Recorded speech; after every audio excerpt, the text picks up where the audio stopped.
I'm really happy to welcome you to this year's Arnold Harberger Lecture on Economic Development. We've done a number of these over the years. The past lecturers are a pretty illustrious group. We're going to add Jason Furman to that group. Jeff Sachs, Joe Stiglitz, Melinda Gates, last year, Esther Duflo. This year's speaker, Jason Furman, I think continues our tradition of marrying economics to public policy and political questions.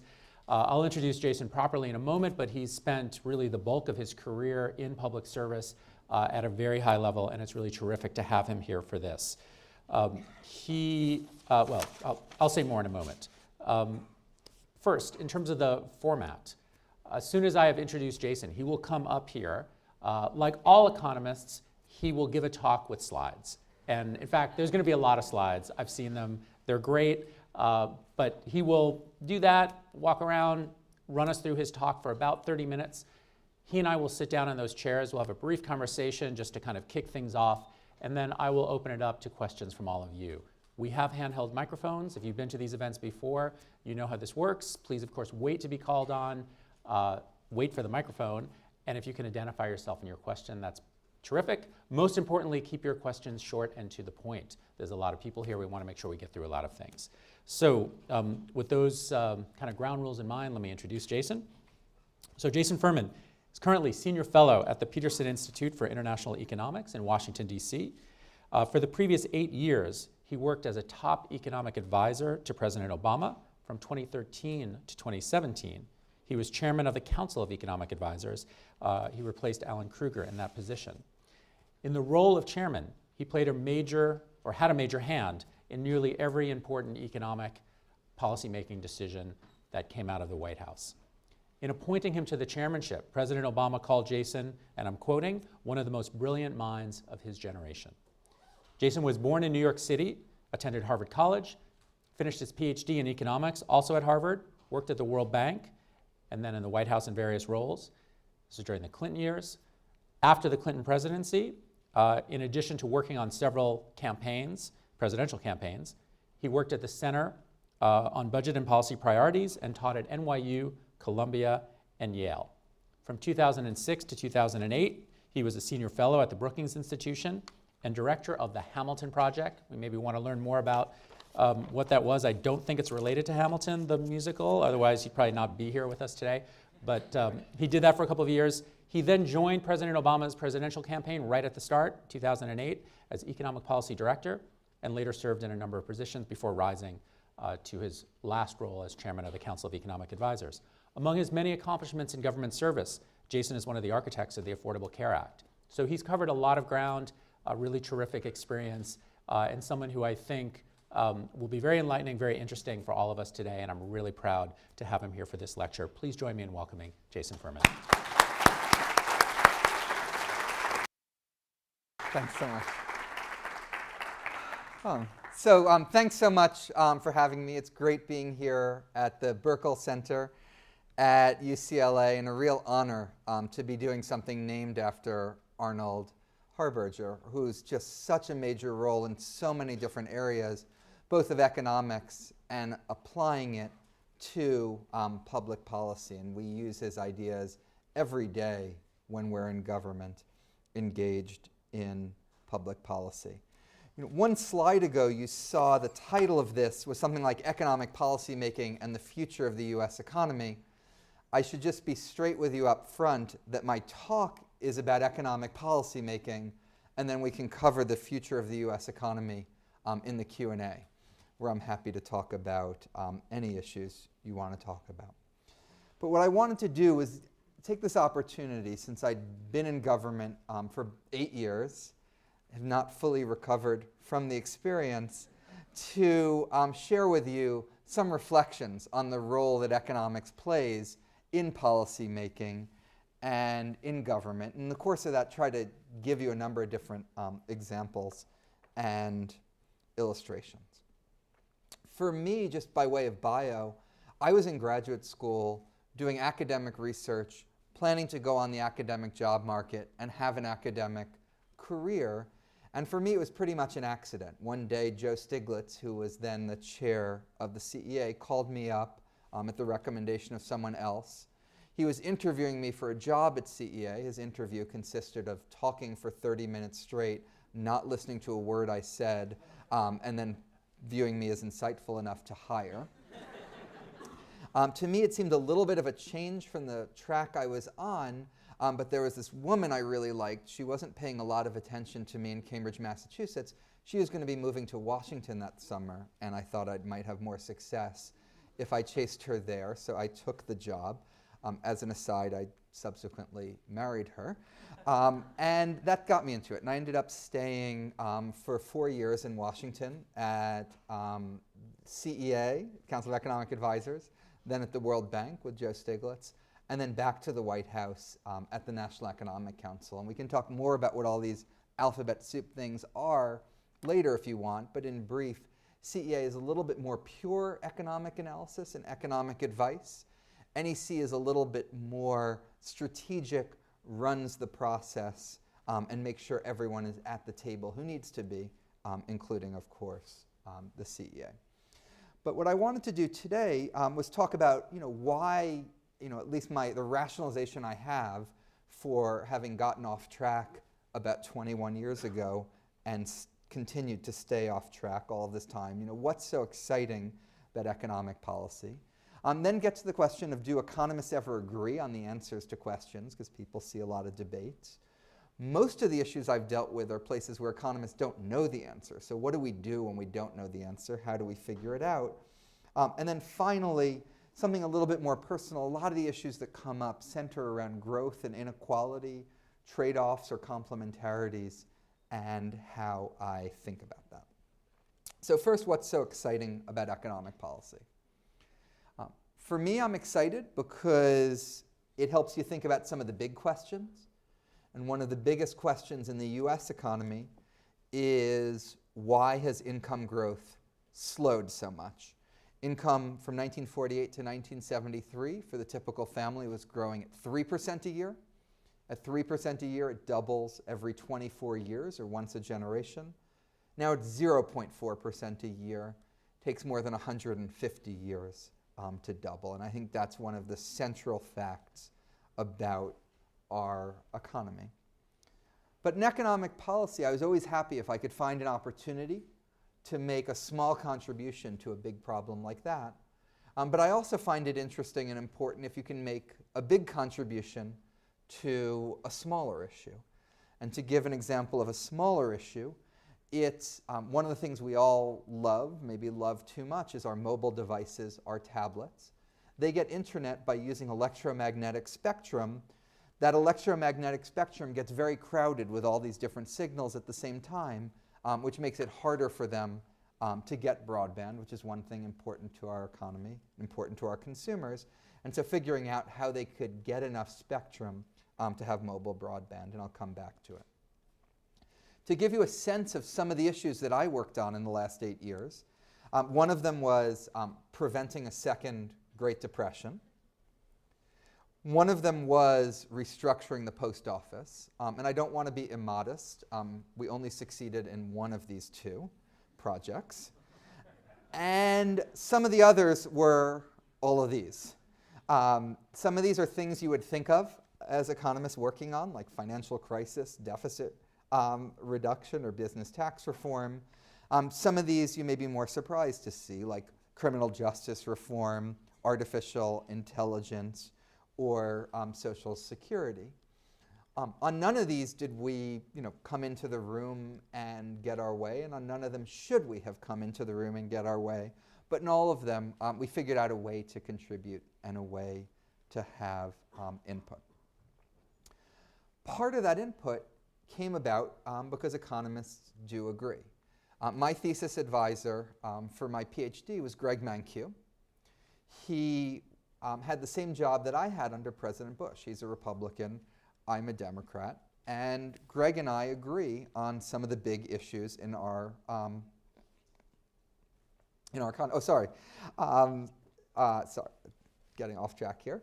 I want to talk about one more thing I like about economic policy, which is that it lets you combine economics and politics. And a lot of questions in economics are sort of easy. climate change is like a really big problem for the world. It's a really easy thing for economists to solve. You just do a carbon tax. If you're a pollster, it's also a really easy problem to solve because you don't actually care about solving the problem. You just care about making people happy. And if you call up 1,000 people and ask them what would make them happy and have your candidate propose that, that's the best way to win an election. And you just want a tax credit for energy efficient homes. Part of what you do in economic policy is figure out how to combine those two. And there's different ways to combine them.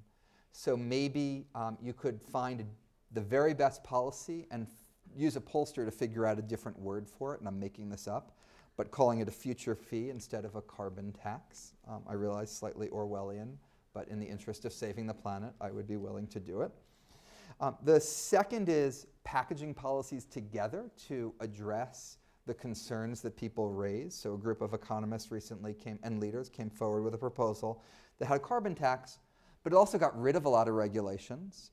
It rebated the money to people, and it had a tax on imported carbon, and it sort of bought off a lot of the different groups that were opposed to the idea.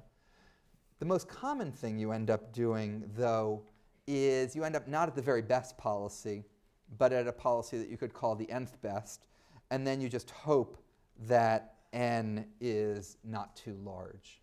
And to give you an example of that, when we came into office, we did the Recovery Act. That was a big stimulus plan to get out of the recession.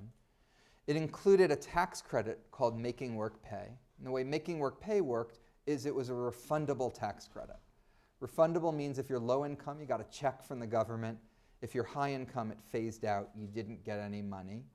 It was, in the opinion of some of its designers, present company included, about as perfect a work of art as you could imagine in the tax system. Except it expired at the end of 2010. The economy had an unemployment rate of 8.5% then. We were really afraid about what would happen when it would go away, and so we went to Congress and said we want to continue it. Republicans said no way. They didn't like this refundable part where we sent checks to people. And so what we did as economic advisors was try to come up with different ideas, and I'm just going to give you a really stylized version of this. Making Work Pay, the thing we had designed, let's say it was 100. And if you don't like the idea, you could think of that out of a scale of 150 or 300 or whatever. Let's just call it 100. The Republican idea that they countered with was the same thing, but you wouldn't give money to any low or moderate income people. We thought that was a 30, because it wasn't giving money to people who needed it and people who were likely to spend it. We came up with another idea, which was a payroll tax cut. That had the advantage of going to everyone, no matter what their earnings were, the disadvantage that didn't go as much to low-income people as we'd like, and it wasn't phased out for high-income people. Let's call it 80. That was the job of economists, was to help come up with those different options and give a sense of how effective each of them was. But you wouldn't want economists making the decision. You need to get some political strategists in the room. And they might tell you the first one had a 5% chance of passing, the second 100, and the third 80. And to really unfairly caricature the job of the president, it's to multiply those two columns of numbers and decide that 64, which is the last row, was the best of those policies. So this is some of what I like about economics, and now I'll get back on the track that I mistakenly started before, which is whether economists agree or not. And I was explaining, Greg Mankiw and I agree on some of the biggest questions. This is something he put on his blog, and it's that he agreed with Barack Obama that we should eliminate the penny. That was one campaign promise that we didn't actually keep. Economists agree on a lot of things in micro. For example, trade produces net gains, but it also produces concentrated harms. They tend to agree on things in macro, that the economy tends to be at full employment in the long run, but can depart from it a lot for temporary periods of time, and that fiscal and monetary policy can help a lot in the short run, but have a harder time doing so in the long run. Even where economists disagree, their disagreements are often narrower than what you hear in the public debate. So on tax cuts paying for themselves, which has been a big issue in the last 24 hours, there's all sorts of people in the White House saying this. If you listen to serious economists from the left or from the right, you might hear a progressive saying they'll pay for 5% of themselves, a conservative saying 20% of themselves. Both it's saying it depends on the details and how it's paid for, and no one with numbers much higher than that. Most of the issues, though, that we deal with in government are ones where you don't know the answer. And I want to talk about 5 things that you do when you don't know the answer. The first is just looking at data and trying to find a description of the world. At CEA, one of the great things was we got every piece of economic data the day before it was released to the public, and we got to sit there, study it, think about it, and write a memo to the president about what its implications were for the economy. So I spent a lot of time thinking about this. And one of the trickier things is that you're always getting different data with saying different things. So if you look at how the economy is doing right now, in Q1, employment grew at 1.5%, which is pretty good. GDP growth, we're going to get the number tomorrow morning at 5:30 a.m. Pacific time, but based on all the data released to date, the tracking estimate is 0.2, which is terrible. And so you're getting 2 very different signals. You're also getting different signals right now from what people call soft data, where you ask about surveys about sentiment and intentions, where people are quite positive and optimistic, and it's rising a lot. And hard data, where you actually add up what's being produced in the economy, what people are buying, where it's not doing as well. I won't explain the basis for this conclusion, but a lot went into it, that I'd place more weight on employment growth than GDP growth, and potentially more on some of that soft data than hard data. And the inference I draw from these contradictory signals is decently strong growth for Q1. Right now, if you're sitting in the White House, this is something you're trying to figure out, but it's more a matter of curiosity. It's a bit more important to the Fed as they decide whether to raise rates. At other times, it's really important. In 2008, we were also getting contradictory signals. The data said the economy was contracting at 4%. Turned out that number was wrong. The numbers were revised, and the economy was really contracting at 8%. So what we thought was a really bad recession, you only found out a little bit later from some of the data that it was a really terrible recession. So trying to put together a lot of different numbers and extract the signal is really important. Data description can also help you pinpoint where to look for solutions to problems. So another example is that slowdown in the growth rate of income for the median household. We took a look at that and tried to figure out what was causing it. And 2 things that a lot of people know. One is that inequality is increasing in our economy. This is the share of income going to the bottom 90%. It went from them getting about 2/3 of the income to half. It's hard to have your income grow when you're getting less and less of the pie. But also since 1973, productivity growth has slowed. The amount of output per hour used to be going up at 2.8% a year, not 1.8% a year. And we did an analysis that just mechanically went through and said, what would have happened if inequality hadn't risen, but we'd still had this productivity slowdown? And instead of the black line, we would have had the blue line, an extra $10,000 per household. Then we said, what would happen if productivity had risen quickly, even with the increase in inequality? That's actually an extra $45,000 per household. And the combination of them was $61,000 per household. So this analysis actually placed a lot of weight on the slowdown in productivity growth, but said inequality played a big role too. That didn't give you an answer. It didn't tell you what the policy is. It didn't tell you what caused it. But for me, it actually made me think harder about productivity growth and what we could do to increase it while continuing to do a lot on inequality. The second thing you can do is just use economic theory. And on this spectrum thing I was talking about with mobile broadband, the fact there is that a lot of television stations use a lot of spectrum, even though many of them aren't broadcasting to many people because they don't have many viewers or people can watch it on cable or the internet. A lot of wireless broadband providers really want that spectrum, and you have to figure out some way so one group can sell it to the others, and there's a lot of complications in doing that. We came up with the theory that you could set up an auction where a television broadcaster could sell the rights to the over-the-air broadcaster. Someone like T-Mobile could buy it and use it for broadband, and the government would pocket about half of the difference between their two bids. We knew just from economic theory that that was a good idea. You didn't need to do any numbers on it. In practice, it ended up making $5 billion for taxpayers and freed up a lot of spectrum so that we can continue our voracious demand for it. This is an example of the sort of first lesson you have in economics, which is gains from trade, and something is more valuable to one group than another group. So if that one group gives it up and gives it to the other, everyone can be made better off. A lot of the most interesting economics, though, isn't just about gains from trade. It's about where you have imperfect knowledge, market failures of all different types, behavioral failures, et cetera.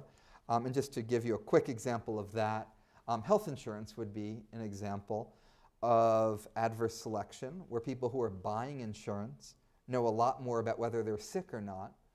Ideally, they wouldn't get insurance until the day they got sick, and then they'd go out and buy it. If everyone did that, it wouldn't work. The price of insurance would go way up, and people would be driven out. And so you need either publicly provided insurance, like single payer, or mandated purchase, or to tolerate a world with substantial number of uninsured people. Behavioral economics is one of the exciting areas of economics. It has been for a couple decades now. And it's had big public policy triumphs, like saying you should make it easier and more automatic for people to save, that is a better thing than just raising the rate of return if you, for example, automatically sign people up for their savings plans. So that's the next one, is economic theory. The third thing I wanted to talk about is causal analysis. And here the example I'm going to give is something that we got wrong. And by we, in this case, I played a big part in getting this wrong. We were designing a tobacco tax increase in the end of 2008, beginning of 2009. And we were raising taxes on cigarettes from 39 cents a pack to $1.01 a pack, something that's is going to save 15 to 70,000 lives a year per cohort. But we had to figure out the tax rate on all these other things: roll your own tobacco, pipe tobacco, small cigars, large cigars. I sat in meetings with people on this topic and was sleep deprived, was working on lots and lots of different topics. It sounded really sort of technical and mundane. It also turns out that there's like a whole lobby for pipe tobacco, a whole lobby for roll your own tobacco. There's like lobbyists who just work on small cigars. And the result of sort of inattention, lobbyists, all sorts of other stuff was this. We did a big tax increase on roll your own tobacco, more than $20 a pound, and a pretty small increase on pipe tobacco. And here's what happened. People who used roll your own stopped doing it. People who used pipe tobacco went way up. How many people have seen lots of people smoking pipes since 2009? Right, me neither. Something I didn't know is you can buy something that calls itself pipe tobacco, put it in a piece of paper, roll it up, light it on fire, and smoke it. These two are very close substitutes for each other, and you raise the price of one relative to the other, and you get a lot of substitution. This is actually a non-trivial issue, and we would have had an even bigger health benefit from what we did if you had raised prices on both of them by a uniform amount, and so you didn't get this substitution that undid part of what you were trying to accomplish with the tobacco increase to begin with. And since then, we had a proposal to harmonize the two rates, although it hasn't happened. The next thing that we spent a lot of time doing, and don't try to understand this slide is here as sort of background mood music, is building models to simulate different alternatives. You could build a model for health insurance, and we all saw the CBO model a month ago that said 5 million people would lose their health insurance. Deductibles would go up, premiums would go up, et cetera. We could build a model for the tax system, for climate change, for all sorts of things. And when you do this, you bring together the empirical evidence I talked about, the theory I talked about, and the causation, and try to explain how things would matter. Even with all of that, though, there's just a huge amount of uncertainty and a huge amount we don't know. And so the last thing I'd say, and perhaps the most important, is being really honest about the magnitude of your uncertainty, trying to, wherever possible, have policies that build in evidence and evaluation. For example, we have something that if you come up with something in Medicare that saves money without hurting people's health, you can automatically scale that up. Or if you run an experiment that does the opposite, or that helps people's health without costing more money, you can scale that up. You may want to just say the government doesn't know the answer. The private sector isn't going to be motivated to figure it out, but we'll give them an incentive to figure it out. And there's no better incentive to figure out how to use less carbon than making everyone pay $40 per ton of carbon that they emit. Another thing that I'm very fond of, and I think is an important lesson of the last couple of years, is making policies more automatic. It's pretty hard to tell where the economy is at every point in time, as hard as you try. Waiting for Congress to figure it out and legislate is also not always such a great idea. So doing something like UI's unemployment insurance, taking it so your unemployment insurance benefits go up or last for longer when your state has a higher unemployment rate or saw a quick increase, is a way of building in something automatic so it doesn't require the political system. The last thing which I'm compelled to admit is that not every problem has a solution, but as somebody that comes more from the progressive side, I don't actually have any examples for you. But if you get a Republican here, they'll have a lot. Want to end this discussion by talking a little bit about my perspective about how you balance growth and inequality. And as you saw before, in that biggest problem we face of the slowing growth of incomes for the typical family, slower growth has been part of the problem, and greater inequality has been part of the problem. In some cases, it's really easy, like education can help both of them. Some cases, maybe you have trade-offs, and want to talk a little bit about how I think about that. The first way I think about that is that advocates, unsurprisingly, overstate the benefits of the policies they like and the costs of the policies they oppose. And one way of thinking about this, people talk about, like, if we do this, we could have 3% growth, 4% growth, 5% growth. Let's compare the United States and Argentina since 1900. Argentina has just had multiple rounds of defaults. They've had military rule, coups, hyperinflation, abrogation of rules of law, price controls. They've done everything wrong, and they've grown at 0.7 percentage point less than the United States has. So the next time somebody tells you, I have this idea to tweak the tax system in the United States, and it'll raise growth by 1.5%, ask yourself, on a scale of the United States over the last 100 years to Argentina, and the difference between our economic policies, is that tweak to the tax change like twice as big as the difference between the US and Argentina over the last century, in which case maybe it could do that, or is it a lot smaller than all of these things? Because all of these things only added up to 0.7. So you do the best regulatory reform in the world, maybe you'll get 0.1, maybe 0.2 percentage point on your growth rate. Another example of that is France, which has, by consensus view, just a terrible set of regulations, interfere in their economy, all sorts of regulation, score worse on economic freedom, these indices that all these groups like the Davos World Economic Forum people put out. But it has a level of productivity that's the same as the United States. So again, if we got rid of all of our regulations, if France can have this many and have the same productivity as us, I'm not sure how much more productivity we would get out of getting rid of all of them. The opposite's also true. At 1 a.m. on election night, Paul Krugman predicted the election of Donald Trump would cause a massive recession in the first 6 months. To his credit, within a day or two, Paul Krugman actually retracted that and explained why that was wrong. There's still a month or two left, but while I think the economic policy administration could be damaging to our growth over time, I don't think we do ourselves a service when we predict a massive recession and then it doesn't happen. The second thing I'd say in terms of growth is, all else being equal, if we can get a little bit of extra growth, it's worth doing.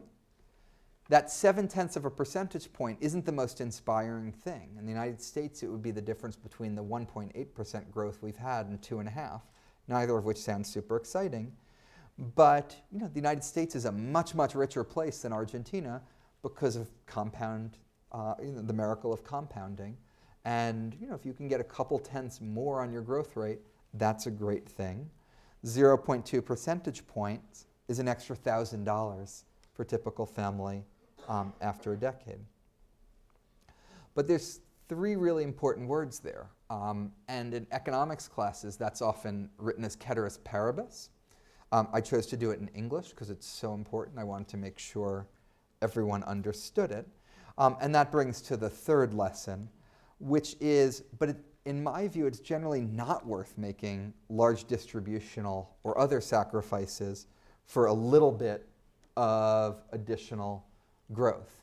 So for example, if I told you that we could get rid of the Affordable Care Act and we get an extra 0.2 percentage point of growth, I don't think that's that plausible, but just for the sake of argument, imagine that that would do that. The Affordable Care Act is worth about $10,000 a year to a household in the bottom quintile. The extra growth is going to get them $1,000 and they have to wait 10 years for it. To me, that trade wouldn't be worthwhile. And you can study, and I've done this more carefully elsewhere, a lot of policies have this feature. You do a lot of environmental damage and you get an extra half of a tenth on your growth rate. And so when it comes to trade-offs, I think in theory it's possible that it might be worth doing something that you sacrifice a little bit in terms of inequality to get a lot more growth. In practice, when you analyze the actual policy options we have presented to us, in my judgment, the trade-off is rarely worth it, especially when a lot of the growth isn't quite the same as well-being, something you hopefully learn in economics, that, for example, if you get that extra growth because people work harder, that means they're losing leisure or doing less child care, and they might be better off, but not as much better off as just the growth rate. I'll conclude by saying, what I like doing is thinking about public policy, talking about it. I aspire to do that in a rational, fact-based way. Around November 9th and 10th and 11th, I remember a number of people despairing about facts and the type of rational discourse and analysis. It's certainly not where I'd like it to be for our country today. It's not where I would have liked it to be for our country 5 years ago even, or 10 years ago. But it's not unimportant either. You look at something like the American Health Care Act, which was designed to repeal and replace the Affordable Care Act, and that got analyzed by the Congressional Budget Office. The Congressional Budget Office is staffed by a bunch of economists, a bunch of policy analysts, people that went to schools like UCLA, and they came out with numbers about how that would affect the world and how that would affect people. And those numbers had a huge impact on the debate and made it impossible, at least on the first round, for the House to pass it. And I think will make it impossible for it to become law, even if it does manage to pass the House of Representatives. So my own view is we need a lot of different things. We probably need people like marching and shouting and stuff like that, which I'm less good at. But we also need a lot more of this too, because it really matters, really made a difference. I saw that happen on the inside in our administration, And I see it happening on the outside now as we're engaged in a debate over a wide range of public policy issues, any of which I'm happy to continue discussing with you now. Thank you.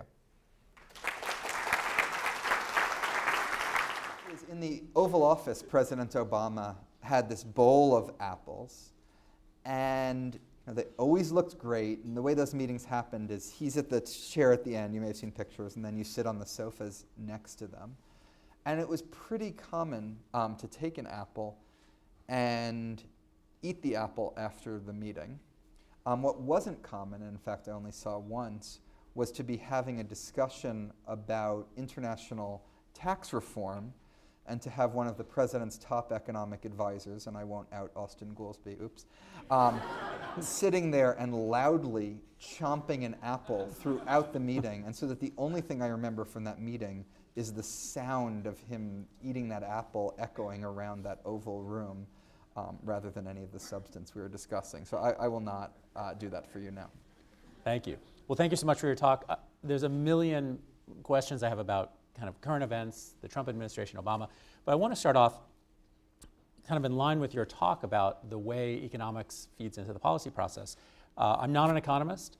I'm a lawyer and a political scientist. And one of the things I know about political science versus economics is that economists seem to have a surprisingly important role in our policymaking system. You can go on the Hill and testify and say that research in economics demonstrates X, Y, or Z, and people will listen and take that seriously. And that was, I think, the overwhelming point at the end that you gave.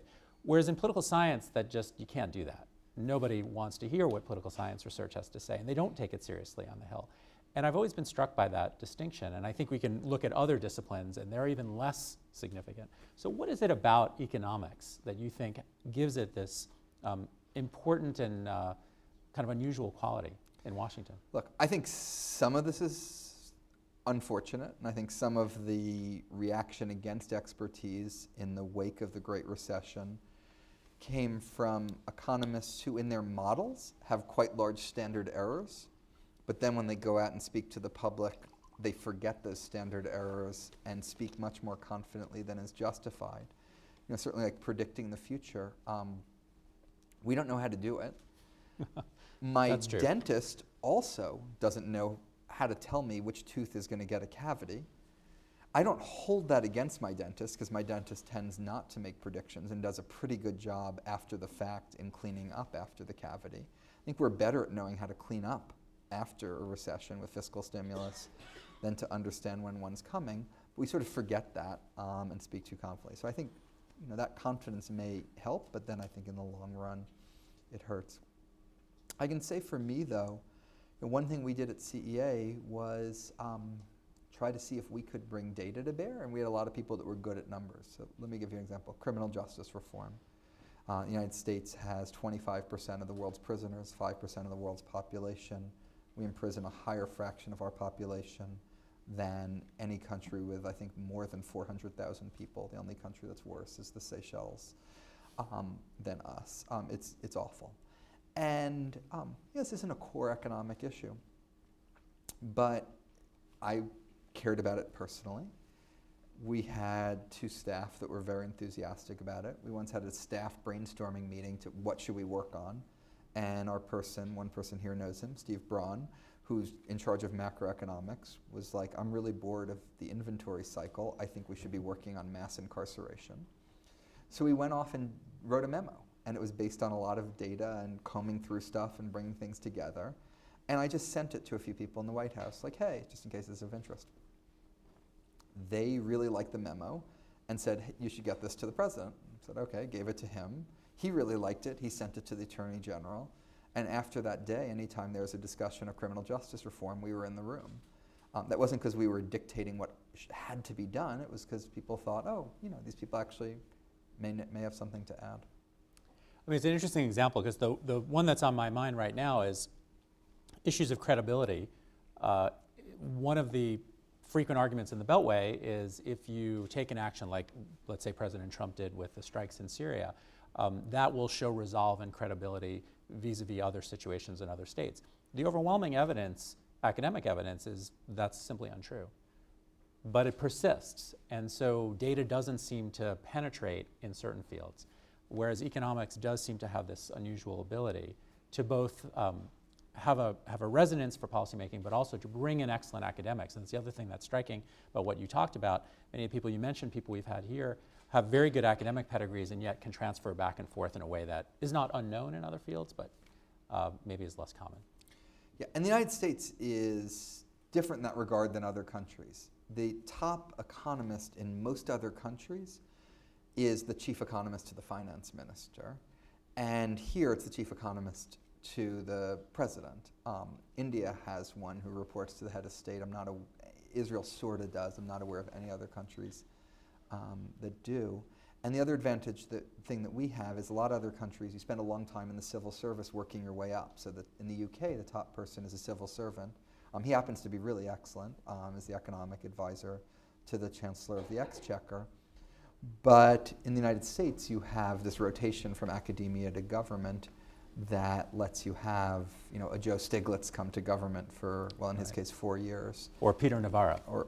Or Peter Navarro. It has its ups and its downs. We'll talk about that. So let me ask you about trade, because that's obviously right now in the news. The president has talked about NAFTA, and at various times this week alone has said, I may want to renegotiate NAFTA, we may leave NAFTA, we may not leave NAFTA. You talked about trade as something that economists generally agree on. Well, I had both the pro and the con in that True. same line. So I was just curious, from your stance and from your experience in Washington, what's different about the debate about trade today?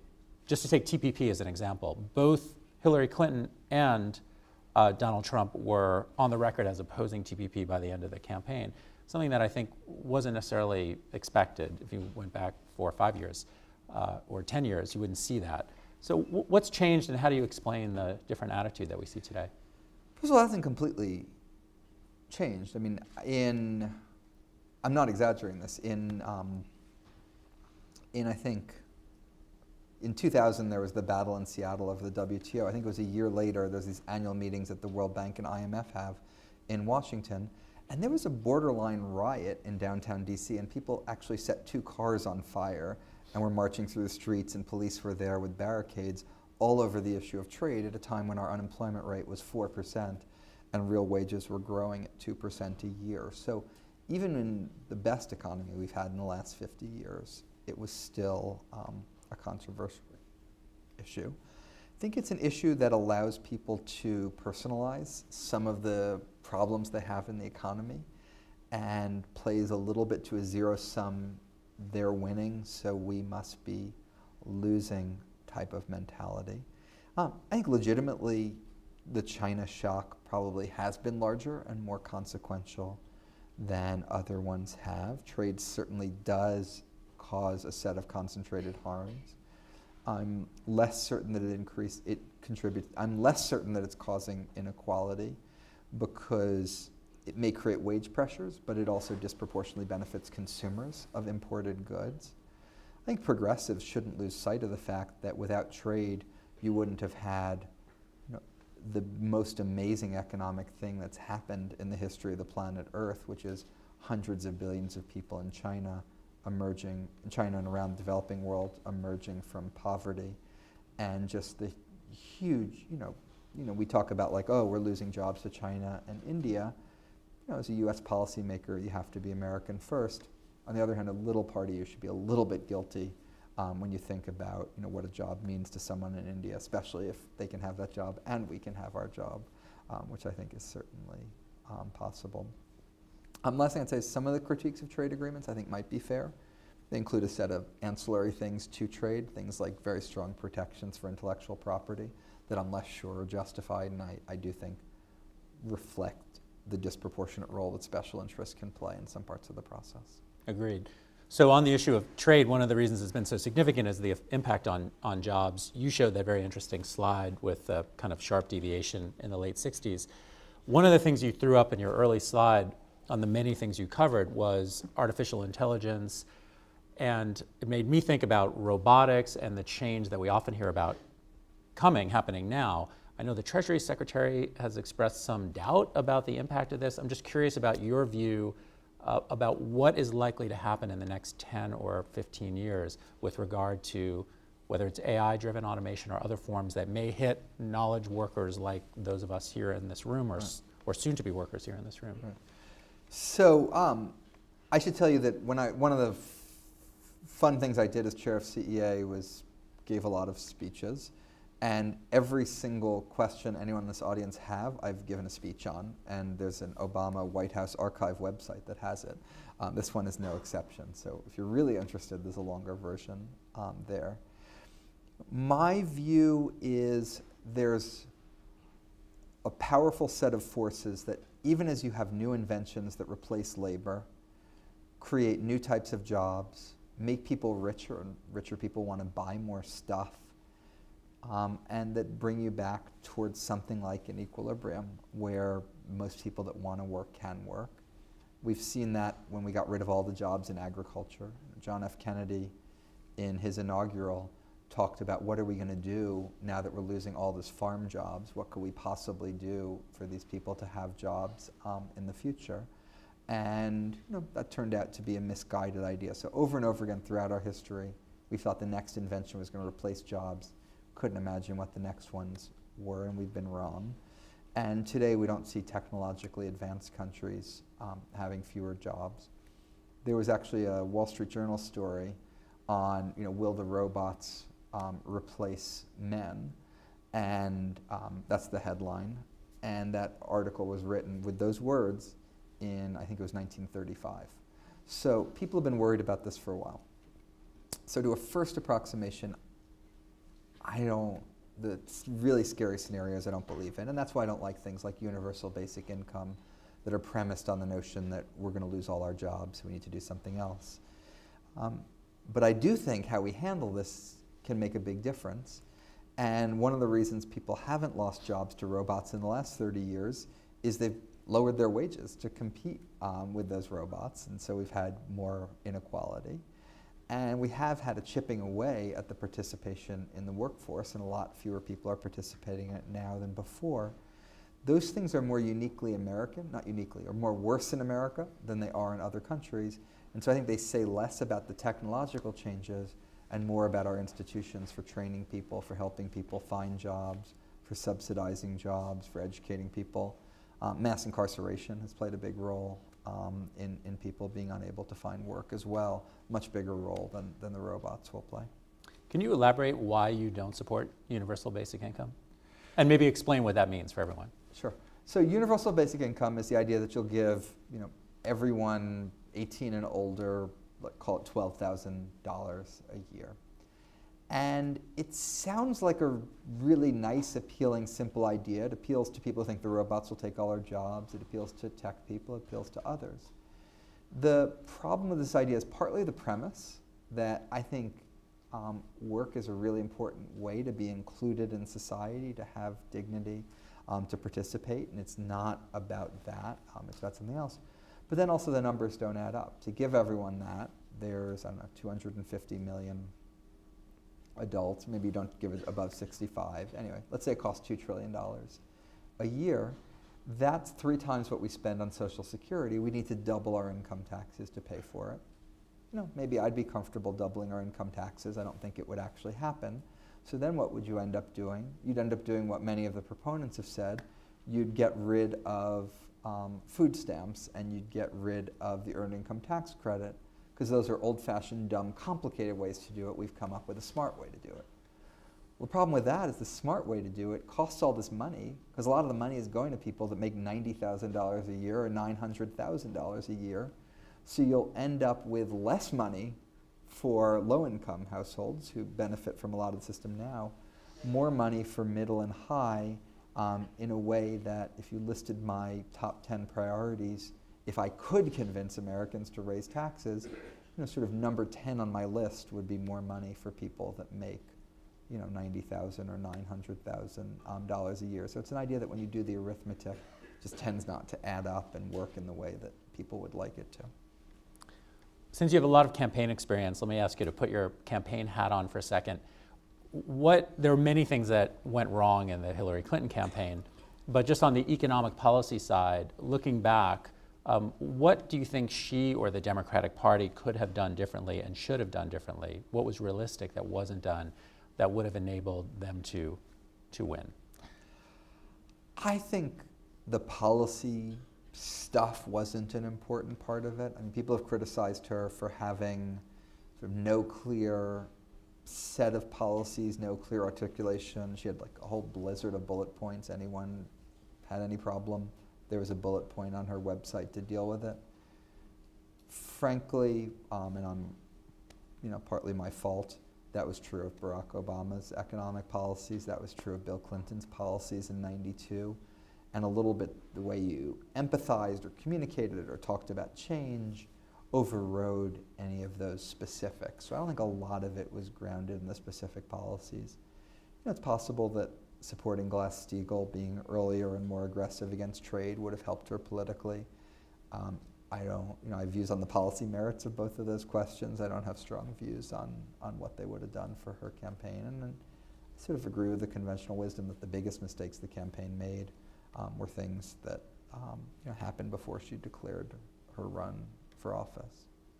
So last question, then I want to open it up. Just because you know the president well, he's come under heat recently for accepting a $400,000 speaking fee at Cantor Fitzgerald bond firm in New York, which goes to the heart of some critiques about centrist or semi-centrist progressive politics in this country, and also raises the question of why someone with as much money as he has would do that. So why do you think he's done it? When I was in government, I was under all sorts of constraints about what I could and couldn't answer. And as I explained it to my children, if you got a question, what's your favorite color? You could answer, my favorite number is 7. And my daughter was like, but that's not a color, and didn't understand this. And it's always frustrating for me that I couldn't answer questions about monetary policy and exchange rate. We had policy that no one commented on those. And I was so excited when I was free because I could just completely speak my mind, be utterly unconstrained. I could talk about a carbon tax rather than the way I used to phrase it, which was putting a price on carbon, and pretty much talk about just about any topic I wanted, with the exception of the president's $400,000 speaking fees. I'm going to reframe it. Do you think it's a problem for Democrats when they are seen as cozy with Wall Street? Progressives. Right. I think that can be a problem, and I think Matt Iglesias had a good take on this in Vox recently, so I'd commend that to all of you. And part of his argument was, Hillary Clinton argued against Glass-Steagall, which created a wall between investment banks and commercial banks. She made a set of policy arguments around that none of the banks that had integrated, like JP Morgan, were responsible for the crisis. It was all the pure investment banks or the pure commercial banks. So this wasn't the cause of the crisis. There's another argument you could make that actually places like Goldman Sachs for years sort of liked Glass-Steagall because it helped prevent others from coming in and competing. So this was a regulation that created a barrier to entry and in some ways actually helped some of the incumbents. But she took this view, and the other characterization of this view is because she was cozy with Wall Street. I think she she was right on the merits of that particular one, but it's hard for people to evaluate all the merits. They also evaluate the motives, and I think there was much less certainty about what the motives were. Well, Jason, we're almost out of time, but before we end, I have it on good authority. That was a question I didn't used to answer, by the way. Good. You would just avoid it. I'm like a free person. I can answer most every question, except you might have picked the one question I would still dodge. I had a feeling you might. So I have it on good authority that you're an excellent juggler. And in fact, I have 3 apples here. I've heard you could even juggle and bite the apple while you're juggling. Is that true? That is a really, really cruel thing to do. Could you demonstrate for us? Very cruel thing. No one's ever done this to me. Let me say, by the way, I used to do 2 eggs and an apple, and I did it really well. I never broke the eggs. It was. I thought about eggs, but this carpet's hard to clean. There was a school talent show a few years ago, and I got out the eggs, got out the apple, and sort of tried to see if I could do it. And the egg broke. And I got another egg. The egg broke. It broke. It broke. It broke.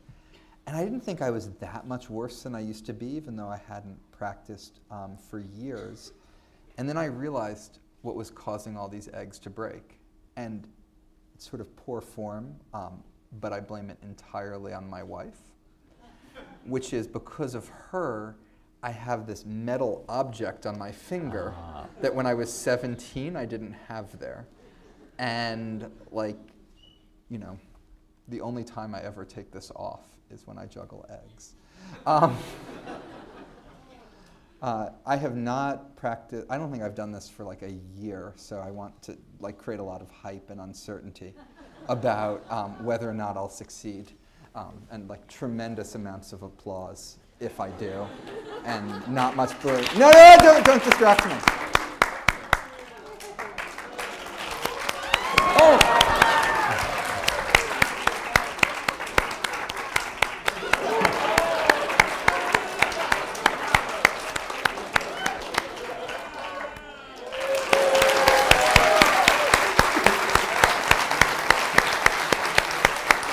Thank you so much. Thanks, everyone.